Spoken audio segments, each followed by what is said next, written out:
Bienvenidos a una nueva emisión de Pangea Responde, aquí en los estudios de Epifanía Marketing de Contenidos. Estamos con el doctor Horacio Gastaldi, él es médico psiquiatra. Bueno, más allá de su consulta habitual de psiquiatra, él es especialista en gerontopsiquiatría, es una especialidad un poco rara. Bienvenido, doctor. ¿Qué tal? Buenas tardes. Bueno, me llama la atención la ultra especialización. Sí, es una subespecialidad médica. Más allá de la psiquiatría, se puede subespecializar en gerontopsiquiatría. Actualmente en Rosario no se hace en Buenos Aires. Ajá. Y es una especialidad médica relacionada al tratamiento psiquiátrico de los pacientes adultos mayores. Bien, es decir, todos me imagino tendrán una línea común de una problemática común y a esto le agregamos otras patologías encima. Sí, por supuesto. Sí, los pacientes adultos mayores tienen patologías prevalentes por su edad y además los trastornos cognitivos hoy en día son muy prevalentes y la gerontopsiquiatría se ocupa de eso, de poder evaluarlos, diagnosticarlos y tratarlos. Bueno, me soplan las chicas, interconsultor en el Hospital Privado de Rosario y miembro de la Asociación de Psiquiatría de Rosario. Sí. Bien. Hace unos años que formo parte del staff médico del Hospital Privado de Rosario. Hago interconsultas según los pedidos de las otras especialidades, sea de la guardia o sea de la internación, del piso, donde hay pacientes internados. Bien, a ver, podemos bajarlo un poco y hacer la pregunta, ¿qué es un trastorno conductual? ¿Qué es un trastorno de conducta? Es un trastorno que frecuentemente se observa en los pacientes con trastornos cognitivos, como la enfermedad de Alzheimer, y que engloba varios síntomas. Por ejemplo, la apatía, el trastorno depresivo, los trastornos del sueño, la agitación, la agresividad, los cuadros psicóticos que pueden observarse en un paciente con enfermedad de Alzheimer. Bien. Ahora, doctor, ¿todos los pacientes con demencia tienen trastornos conductuales? No. Puede aparecer en algunos pacientes, es bastante frecuente que aparezca, pero no en todos los casos se da. Se puede observar en la enfermedad de Alzheimer, también en otras demencias. Bien. Pero en algunos pacientes cursan la enfermedad sin trastornos conductuales o psiquiátricos. Bien. ¿Cuáles son las pautas de alarma? O sea, ¿cómo me puedo dar cuenta yo de que mi familiar está teniendo un trastorno de conducta? Cuando un paciente muchas veces uno lo observa desorientado, confuso, con alteraciones del ascenso percepción, que serían alteraciones del tipo alucinaciones visuales muchas veces. El paciente puede estar agresivo, puede estar inquieto, puede estar ansioso, puede estar angustiado, preocupado, puede deambular sin sentido en su casa o en el lugar donde habita, puede tornarse a veces impulsivo, no poder controlar sus impulsos y puede estar agresivo también. A eso se le puede sumar también dificultades en la conciliación del sueño o la mantención del sueño. Todo eso puede ser observado y a veces cuando esos síntomas son de moderados a severos, a veces hay que buscar un tratamiento para eso.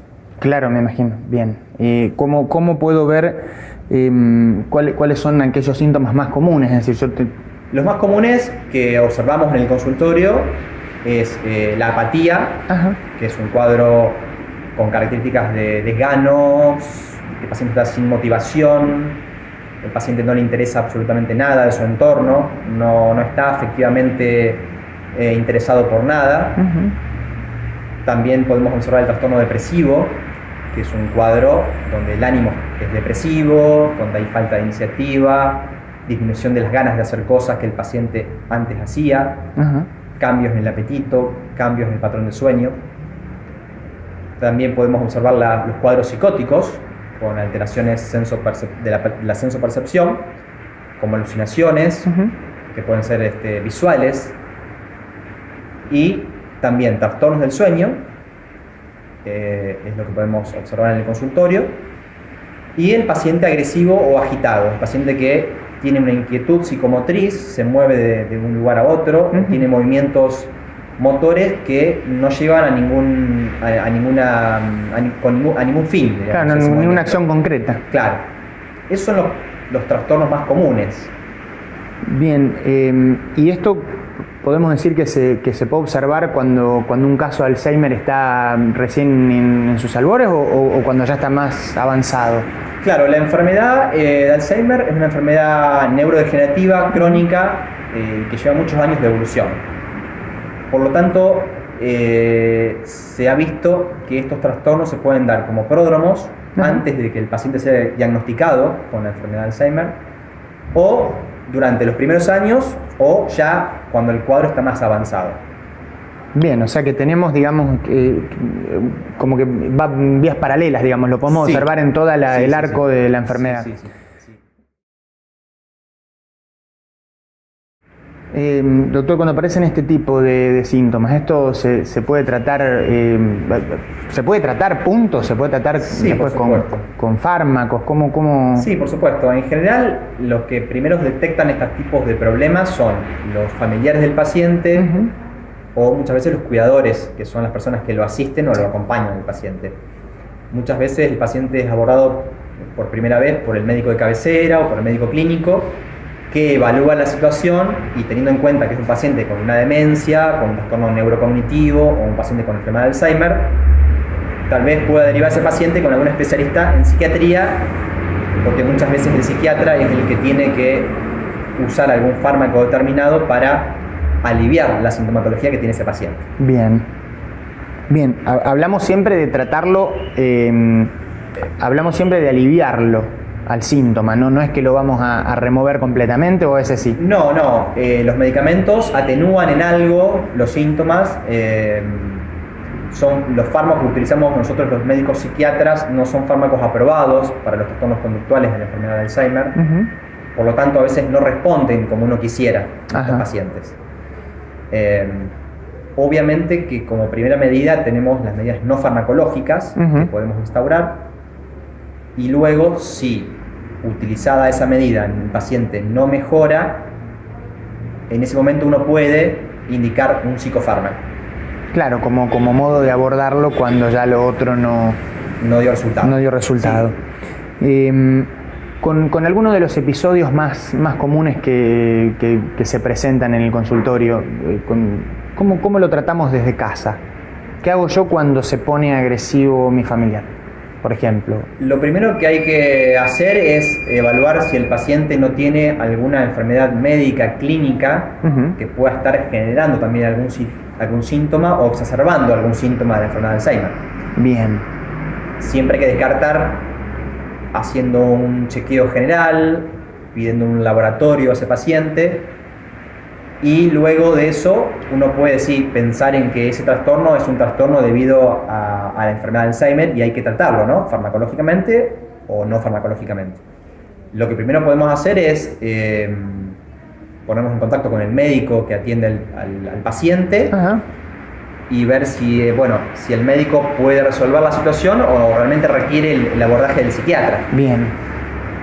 Claro, porque sí es otra de estas situaciones que definía que pueden disparar los síntomas. Puede ser evaluado y tratado por el médico clínico y no tener que llegar a la interconsulta con el psiquiatra. Claro. Muchas veces es muy común que en los pacientes con enfermedad de Alzheimer tengan una infección urinaria, por ejemplo, y desencadenen un trastorno en la conducta, estar agresivo, estar inquieto, no dormir de noche, y muchas veces resolviendo esa infección urinaria el paciente mejora. Claro.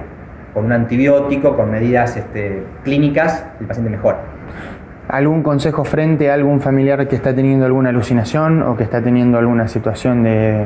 En primera medida es bueno poder evaluar cuál es la situación de riesgo en el momento y si ese trastorno o ese síntoma altera la conducta del paciente, porque un paciente puede estar con una alucinación visual y no tener un episodio agresivo, por ejemplo, secundario a esa alucinación, y en ese caso no haría falta tratarlo. Depende del cuadro, depende la intensidad de los síntomas. Bien. Bueno, a mí se me ocurre siempre dar un espacio para que usted como profesional pueda aconsejar a quien nos está viendo con alguna temática que seguro que nos ha faltado abordar. Sí, bueno, creo que lo principal cuando uno trata a pacientes con enfermedad de Alzheimer es poder trabajar en equipo con el neurólogo, con el médico clínico, para estar informado de cuáles son las enfermedades que padece ese paciente y tener contacto con la familia, obviamente, y que la familia pueda, si llegado el caso, consultarnos, digamos, pedir un turno y pedir una evaluación por el médico psiquiatra y tratar puntualmente lo que esté ocurriendo en el paciente. Bien. Bueno, damos por terminada la charla con el doctor Horacio Gastaldi. Como siempre, un gusto y un lujo tenerlo aquí. Muchas gracias por el momento.